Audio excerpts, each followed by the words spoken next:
I would like to believe that if we have a freer society, it will take care of blacks and whites and everybody equally, because we're all individuals, and to me that is so important.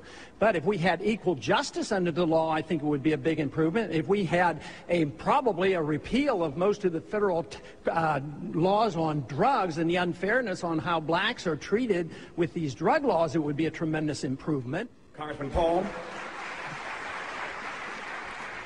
A system designed to protect individual liberty will have no punishments for any group and no privileges. Today, I think inner city folks and minorities are punished unfairly in the war on drugs.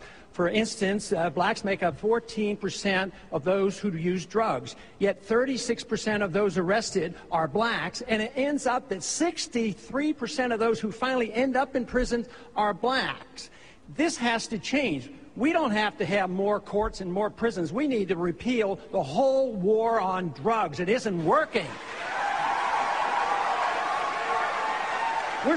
We have already spent over $400 billion since the early 70s, and it's a wasted money. Prohibition didn't work. Prohibition on drugs doesn't work. So we need to come to our senses, and absolutely, it's a disease. We don't treat alcoholics like this. This is a disease, and we should orient ourselves to this. That is one way you could have equal justice under the law. Thank you, Congressman. The next question will be asked. Congressman Paul's support has gradually been slipping for the death penalty among all Americans.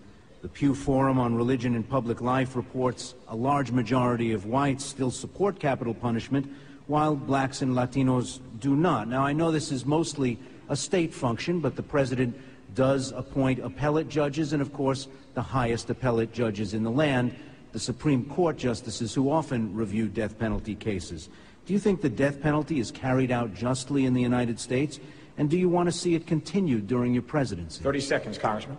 You know, over the years, I've held pretty rigid to all my beliefs, but I've changed my opinion about the death penalty. For federal purposes, I no longer believe in the death penalty. I believe it has been issued unjustly. If you're rich, you get away with it. If you're poor and you're from the inner city, you're more likely to be prosecuted and convicted. And today, with the DNA evidence, there's been too many mistakes, so I am now opposed to the federal death penalty. Thank you, Congressman. Senator Brownback.